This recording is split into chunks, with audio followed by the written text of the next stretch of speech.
3 at 5 buwan. At naulit to this year. No? We give quality time to our family. Yung iba, work from home. At yung iba naman, cannot go home na. Kasi na-quarantine na nga. Mas mabuti na daw yung nasa trabaho na lang. No? Salamat sa mga kumpanya na hanggang ngayon ay kumakalinga at tumutulong sa kanilang mga empleyado. So, ano pa ba? So, 2020, 2021, marami tayong mga narinig na mga bagong salita. Lalo na ng 2020, doon lang natin napakinggan yung salitang quarantine, lockdown, no? ECQ, GCQ, flattening the curves, no? Outbreak. No? Sa Bible po ay may very beautiful at significant word of God. Kaya buksan po natin ang ating Bible, aklat ng Isaiah, chapter 43, verses 18 and 19. So Isaiah 43, 18 and 19. Basahin po natin. Isaiah 43, 18, 19. 18, remember not the former things, nor consider the things of old. Verse 19, behold, I am doing a new thing. Now it is spring forth. Do you perceive it? I will make a way in the wilderness and river in the desert. Tayo po'y manalangin. Dakilang Diyos, Panalama, maraming po salamat sa buhay na pinarap niyo po ngayong araw na ito, Panginoon, sa iyong pagbibigay sa amin ng pagkakataon upang dumulog muli sa inyo, Panginoon, sa magitan ng araw ng pananalangin, Panginoon. Salamat, Lord, sa iyong mga salita. Gamitin niyo lang po ang inyong lingkod, nawa po ay mapagpala po ang bawat isa. At nawa po ay maging sa recordings, Panginoon, ay na-bless po ang bawat isa, Panginoon. Alam po namin na ikaw ang Diyos ng mga bagong bagay at dalayan po namin na patuloy po kayong mangusap sa aming puso at isipan. Nawa po ay makadagdag ito sa aming pagkakilala sa iyo bilang aming Panginoon. At nawa po, Panginoon, ay patuloy niyo po kaming i-bless at ang iyong kalooban lagi ang masunod sa aming Panginoon. Salamat po, Diyos, at humingi po kami ng kapatawaran sa anumang pagkukulang, kalabisan na kita sa aming puso at isipan. Nawa po ay patuloy po kayo mangusap sa aming Panginoon. Salamat po, Diyos. Ang lahat ng papuri at pasasalamat ay binabalik lamang sa pangalan lamang ng anak na si Jesus. Amen. Okay, lahat po tayo ay may positibong pananaw sa darating na 2022. So, 9 days na lang ba? At 2022 na lang. So, kaya ang lahat sa atin ay nagnanais na maging maganda ang ating kalalagayan mula 2021 hanggang 2022. No? So I think most of us are praying for that. No? Ang ating Diyos ay Diyos ng mga bagong bagay, no? New things. At gusto niya yung mga bagong bagay. Ang context po ng ating binasa ay pumapatungkol sa Exodus. No?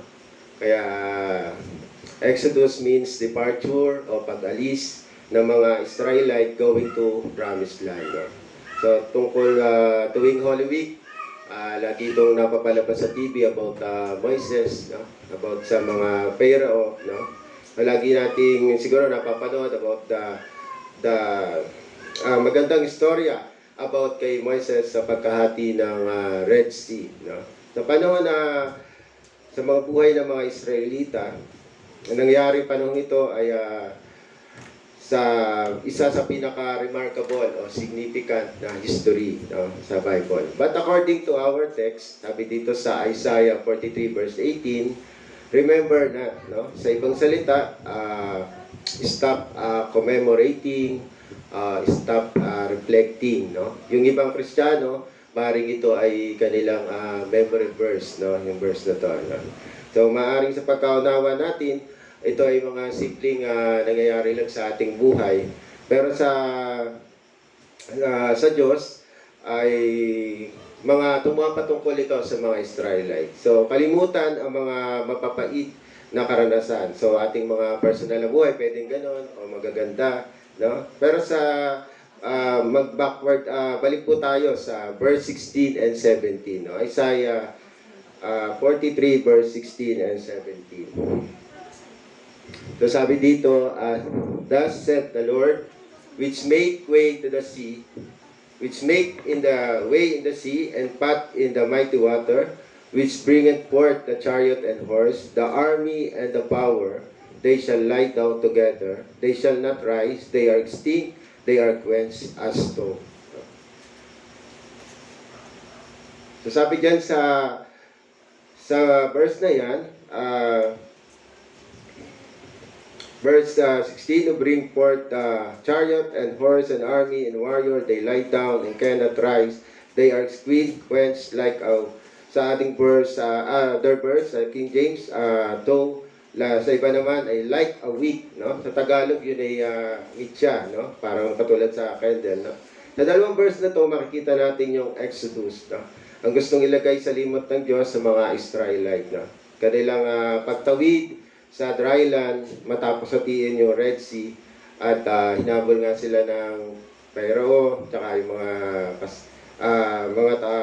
mga soldiers, no? Matapos hatiin, so matapos makatawid ng mga Israelites sa dry land, ay nawala na yung dry land at sila nga ay nalunod, no? So, kahit mga children siguro ay alam din yung mga ganitong kwento about sa Exodus, no? So, yung verse na to is specific na sinasabi is sa former things that God instructed to stop commemorating. At sa verse 16 and 17, pag di natin binasa yung context ng verse 18 and 19, so makita natin na pwedeng sabihin natin sa ating mga personal na buhay, ito yung mga nangyayari sa atin at yung mga nararanasan natin. Pero sa main text natin, sabi, stop commemorating, reflecting about the Exodus event, no? So, yan. So, ang Exodus ay nagpapakita ng great power of God, no? At yung parting of the Red Sea, no? So, bakit nga ba inutos ng Diyos na kalimutan o huwag nang alalahanin? So, ang sagot ko dyan ay nasa verse 19, no? Sabi, behold, I am doing a new thing, now it is spring forth, do you perceive it? I will make a way in the wilderness and river in the desert. No?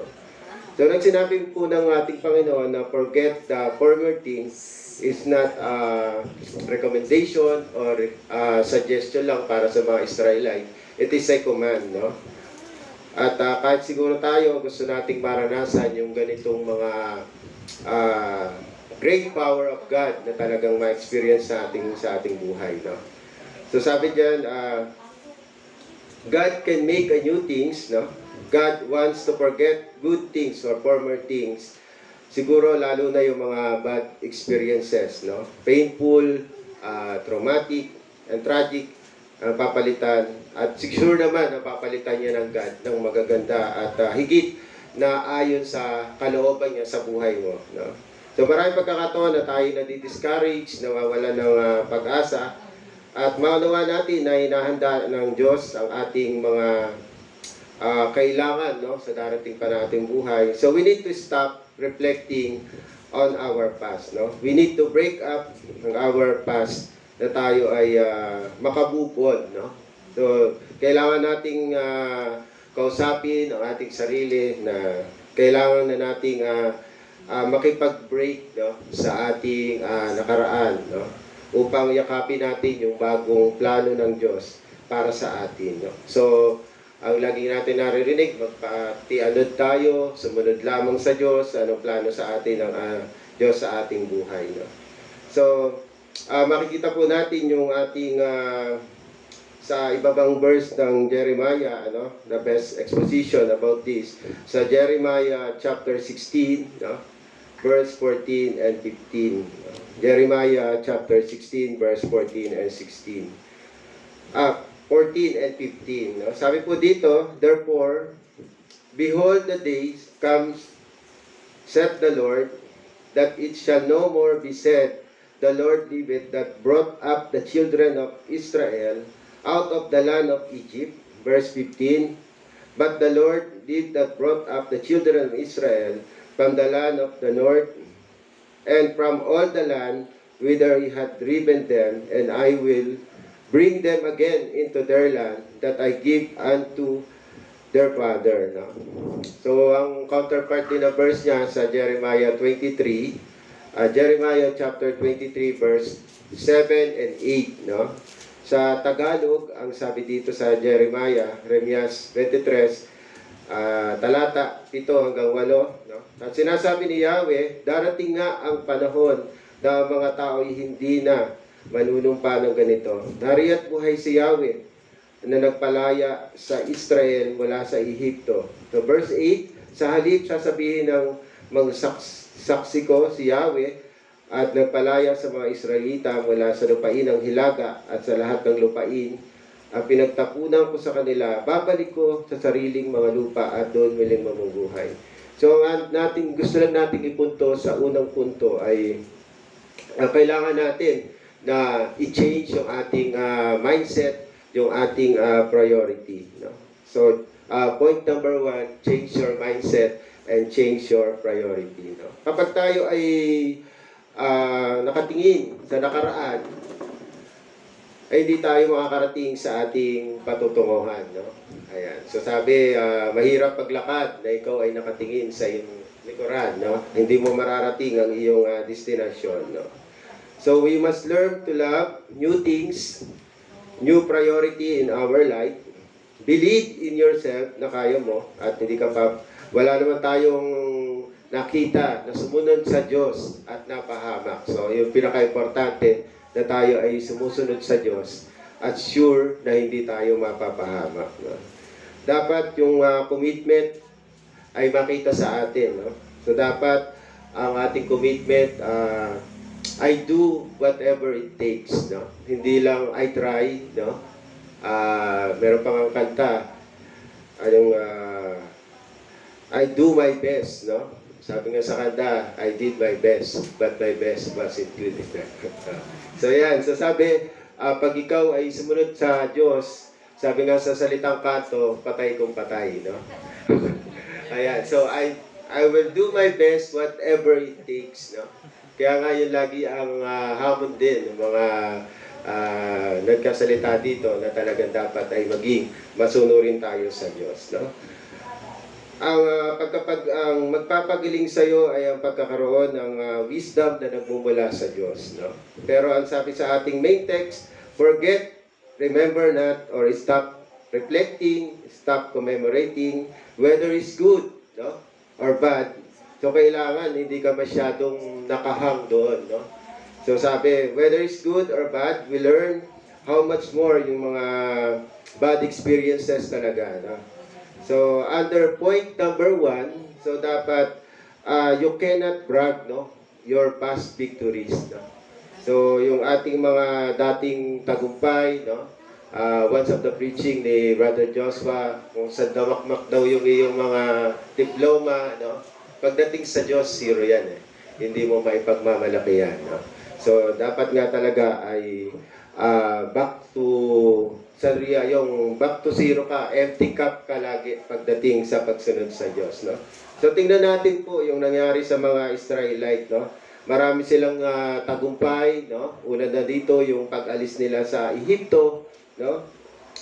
Sikat na kwento sa libro ng Exodus, pagsakop nila sa lupain ng Kanaan, no? Sa pamumuno ni Joshua and Caleb, no? At ang paggabi o pakipaglaban nila pagkapanalo sa mga conqueror, no? So alam na natin yung mga Moabites, no? Amorites, saka yung mga Midianites, no? So yan yung mga napagtagumpayan nila at masasabi natin they survived din sa pagkakahati ng kanilang bansa, no? Ang pagkakaroon ng North at saka South Kingdom, no? So, Kingdom of Israel na bibilang ang Shechem at saka yung Samaria, no? So, Kingdom of Judah, kasama dito ang Jerusalem, no? So, yung pagkakahating yan ay napagtagumpayan nila, no? Pero ang lahat ng yan, ang tagumpay ay baliwala kapagkat sila ay nasa ilalim ng pagkabihag o captivity ng Babylonia during that time, no? So isinulat ito ni Prophet Isaiah, sinasabi sa aklat, no, ng mga scholar na 740 BC to it's about extended or ended in about 680 BC, no? So Isaiah chapter 1, no, verse 1, so doon yung sulat, yung tungkol sa under sila ng military. No? So, Isaiah chapter 1, verse 1. No? So, sabi dito, the vision of Isaiah, the son of Amos, which he saw concerning Judah and Jerusalem in the days of Hosea, Jotham, Ahaz, Hezekiah, king of Judah. So, nasa matinding threat po sila ng military during that time. No? So, sabi dyan, ang sinulat to, na-capture din ang mga 10 na tribo o tribe ng Northern Kingdom ng Israel in 722 BC. No? Mababasa din po natin yan sa 2 King chapter 17. No? So yung buong chapter na yun ay pumapatungkol dun sa pangyayaring yun. No? Kung saan nagbigay siya si Isaiah ng very unpopular message. No? Sabi ni Isaiah, do not trust in any alliances with other countries. Trust only in God's power. No? While the two southern tribes of Judah were heading for judgment, as well due to the corruption of her society, political life, and religious life, she would not be wiped out. In mercy of God, dahil sa kahabagan nga ng Diyos, He promised that one day from Judah, a Savior or a fool will arrive, no? And that is Isaiah. Isaiah, servant of God, no? So sa atin, kailangan po ng new hope, no? New vision, new victories. So hindi natin may pagmamalaki talaga yung ating mga tagumpay, even the Israelite during that time, no? Yung kanilang mga tagumpay, no? At bilang mga Christian, at bilang mga lovers of Christ, marami tayong tagumpay tulad ng pagtatagumpay natin sa mga temptation sa atin sa araw-araw at in survival natin, no, kahit walang work, no, ay nabubuhay pa rin tayo, no. At for the past almost 2 years, silang celebrate na natin second anniversary ng pandemic, no, ay makikita natin yung iba ay nagkaroon pa ng magandang opportunity during this pandemic, no? At higit sa lahat ay nakapag-increase ng ating pananampalataya, no? At yung iba ay yun sa ministry nga sa ating church, no? Pero ang tanong, ano ba ang gusto na gawin ng Diyos sa buhay natin, no? We must pursue new things. Seek for new victories in your life, no? So, under ng point number 1, so letter B, past failure is a part of our life, no? You cannot allow the past failure to possess you, no? So marami ding ating mga pagkakamali. So lahat naman tayo nagkakamali. Wala namang makakapagsabi sa atin na hindi tayo nagkakasala, no? So nagkakamali tayo sa ating mga desisyon sa buhay, spiritual na pananampalataya, sa family. One way or another, nagkakaroon tayo ng failure na hindi nakakalugod o nakakasala at hindi nabe-bless ang God, no? Hindi nakakalugod sa ano. So sabi sa ating text, do not dwell in the past, no? So the children of Israel have failed God miserably. Every time na ibe-bless sila ni God, God bless them with good things, they return to God with evil things, no? Una na dyan, yung God gave them the temple, no? So binigyan sila ng templo, pero sumamba pa rin sila sa mga Diyos-Diyosan, no? The number 2, God gave the truth, no? The word of God, no? Pero ang pinoproclaim pa rin nila ay yung kasinungalingan o lying. At yung God gave them His command, no? Yung maraming utos ng Diyos sa kanila, pero parang sa kanila ay suggestion lang yon o recommendation lang, no? So binigyan din sa mga Israelite ng mga kayamanan, pero ginagamit din. They use it to abuse the poor, no? And lastly, God gave them Himself, no? But they give them nothing but rejection. So alam naman natin na marami pa rin sa mga panahon, kahit sa panahon ngayon, marami pa rin dito tumatanggap kay Kristo sa mga Israel, no? So, marami sa kanila ang dito matanggap, no? The children of Israel did not deserve to receive anything from God, no?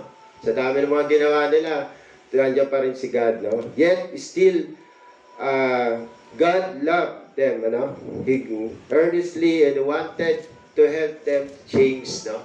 tinutulungan pa rin sila ng God, ng Panginoon, ng Diyos na magbago. No? Tingnan po natin ang text. Forget the former things. Do not dwell on the past. See, I am doing new things. No? So tayo din, maraming pagkakataon na di natin nasusunod ang Diyos. No? Kailangan natin ng tulong ng Diyos, tulad ng mga Israelita, di rin natin deserve na makareceive ng mga mabubuting bagay sa Diyos. Kaya nga ang tawag natin dyan ay grace. No? We receive it, but we don't deserve it. No? God wants us to change. Kailangan may makikitang pagbabago sa ating pagsunod sa Diyos. Ang mga Israelita ay di naman kinokondemn ng Diyos about sa kanilang mga ginagawa, kundi binibigyan sila o inuutusan sila to start over, no? Sa ating text. No? Isaiah 55 verse 7. So sabi dyan sa Isaiah 55 verse 7, let the wicked forsake his way, and the evil man his thought.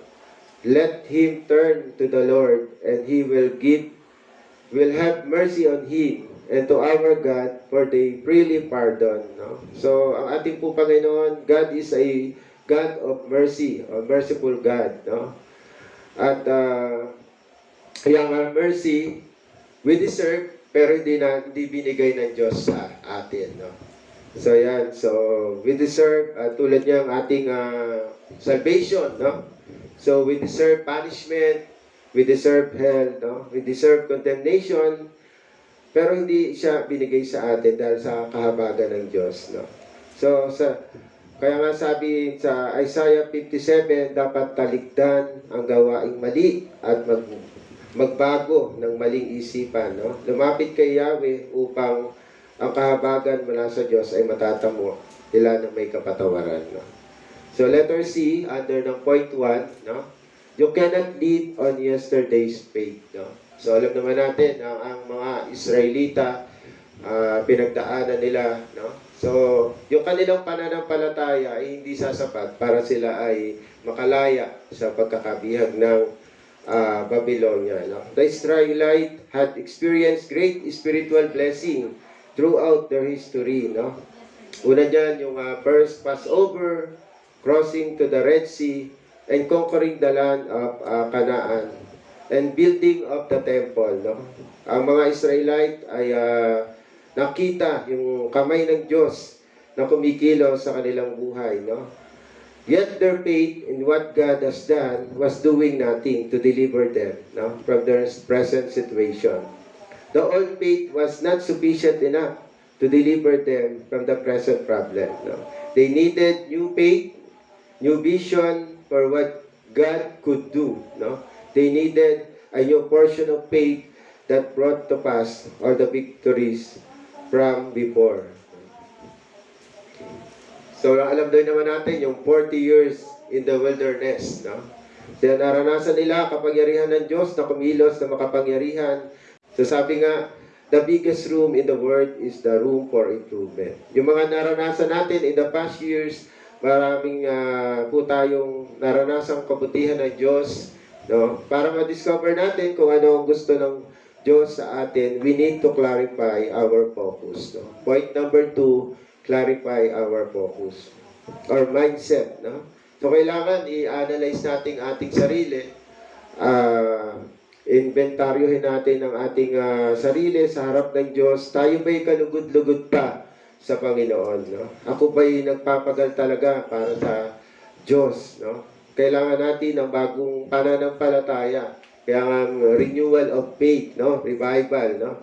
Kaya nga maganda, nakaka-attend talaga tayo ng Sunday. Lagi nating pinag-pray na event prayer meeting ay maka-attend. Sapagkat ang sabi nga, yung availability mo is your best ability.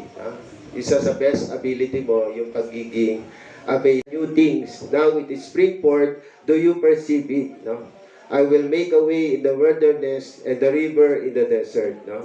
So perceive means napagtanto sa Tagalog. No? Sabi din sa Greek word means yada. No? Sa English is to know it, to aware it, or to understand, or to recognize. No? tayo po, ano po ang nakikita natin sa ating buhay, no? Sana po ay hindi po laging kabigatan, no? Problema. So, nakikita natin ay maging positibo kung saan tayo pinagpapala ng Diyos. We always look at the part or the portion na nabe-bless tayo ng God, no?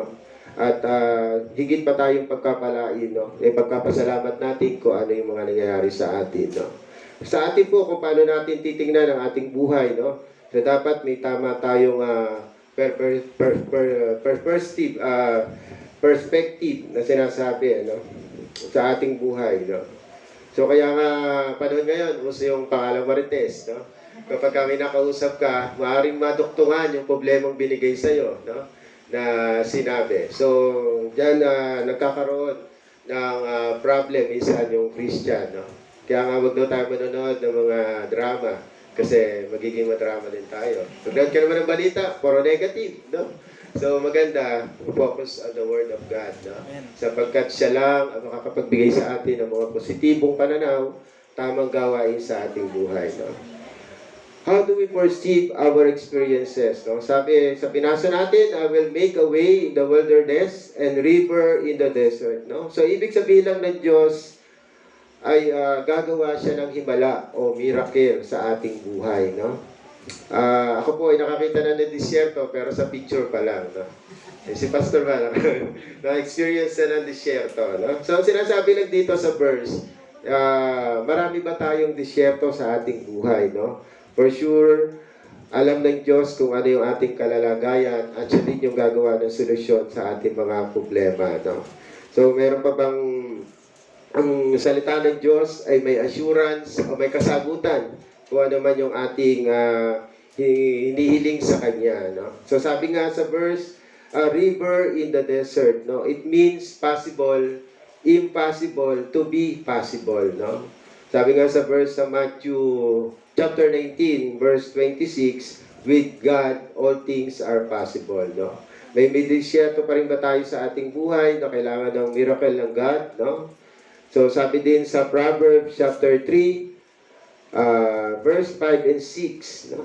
So, yan yung isa sa mga unang natutunang verse sa mga Christian. No?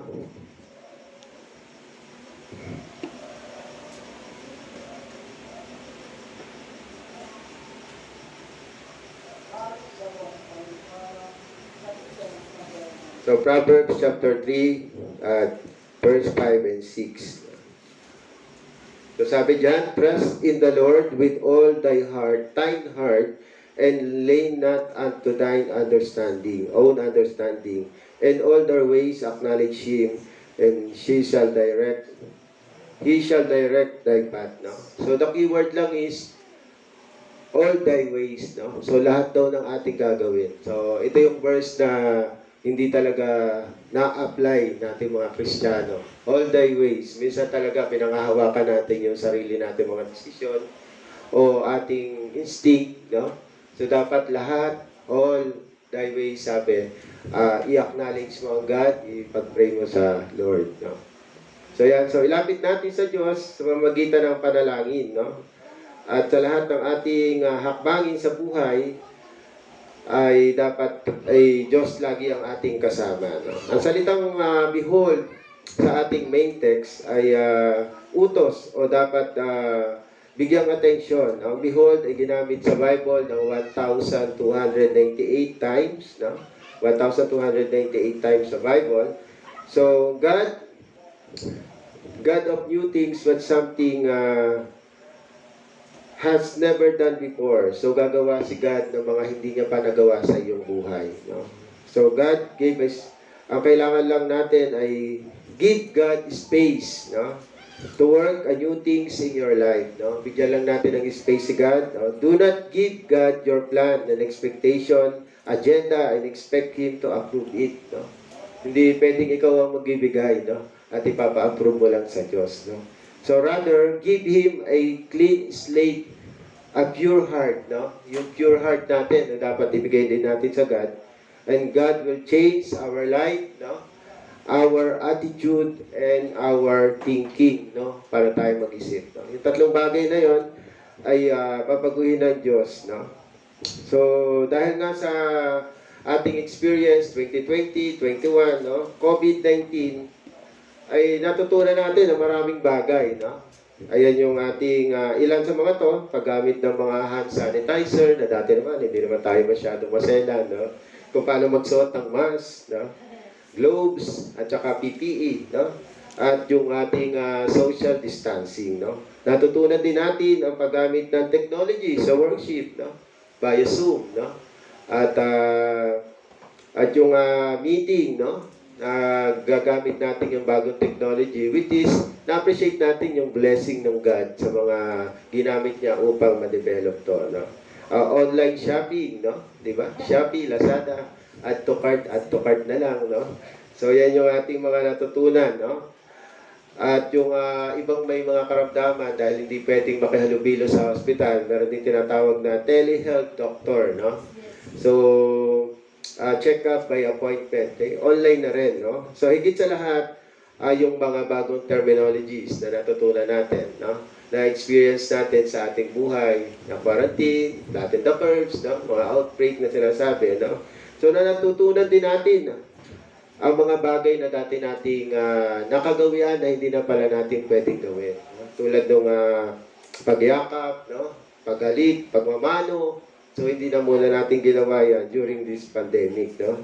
Kumain sa mga restaurant, manood ng sine, no? At yun nga, magpagupit sa mga salon, no?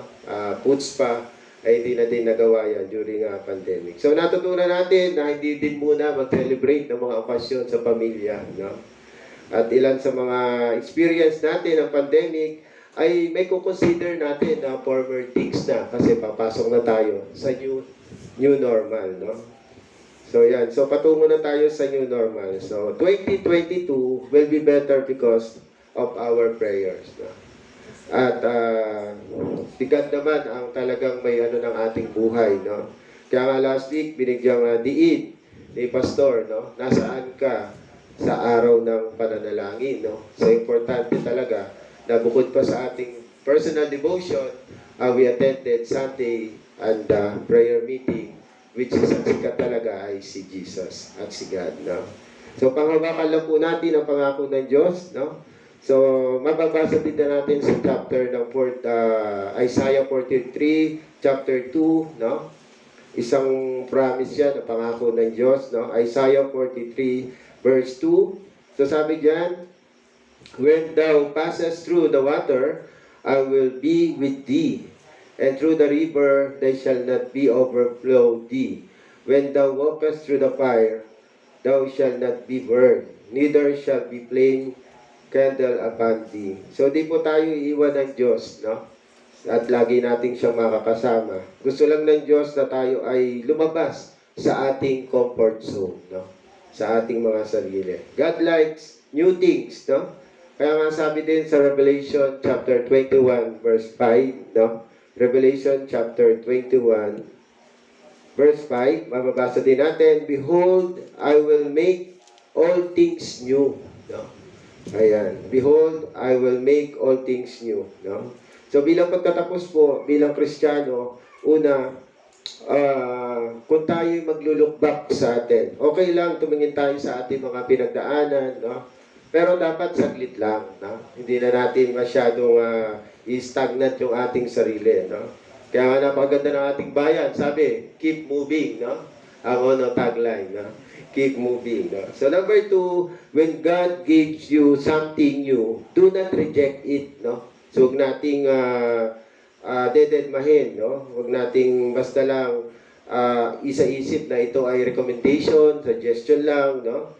At huwag tayong masyadong maghang sa ating old things, no? When God gave something new, do not reject it, no? At number 3, new beginning, make happy ending, no? So maaaring sa atin, sad, no? Maaaring sa atin, hindi natin gusto. Kasi gusto lagi natin yung happy. But we must pursue for a joy, no? Hindi lang basta happy. Kasi pagka happy, momentary lang yan, yung moment na yan. Pero yung joy is internal, no? Within us, no? Talagang dapat nating ipag-pray na maging joyful tayo, no? Kaya nga Pasko, no? Joyful, pero talagang Pero tayo bilang Christian, araw-araw ay talagang Pasko, no? Na tayo ay dapat si Jesus Christ ay nasa ating mga puso, ano? So, basta will ni God yung mangyari sa atin at hindi siya laging sad, hindi lonely, hindi traumatic, but always a happy ending bilang mga Kristiyano. So tayo po ay manalangin. Dakilang Diyos, Banal na Ama, maraming pong salamat sa iyong mga salita. Salamat, Panginoon, na kayo po ay Diyos ng mga bagong bagay, Panginoon. Nawa po, Panginoon, ay bless niyo po kami na magpatianod lamang sa iyong mga plano sa aming buhay, na matuto po kaming ma-discern o makita namin kung ano po yung mga inuutos mo gamit ang iyong mga salita o love letter sa amin, Panginoon. At nawa po, i-direct niyo po aming buhay ayon sa iyong kalooban, Panginoon. At nawa po ay patuloy niyo po kaming pagpalain, Panginoon, na makita, lalo na po sa aming kilos, at alam po namin kung paano namin kayo minamahal, ay paano namin kayo pinapahalagan, ay magandang signal na yung para sa aming mga tao, sa aming kapaligiran, na talagang may Diyos at may Jesus kami sa aming buhay, Panginoon. Salamat po, Diyos, at patawad po muli sa kasalanan na kita mo sa aming puso at isipan, at ang lahat ng papuri at pasasalamat ay binabalik lamang sa pangalan lamang ng anak na si Jesus. Amen.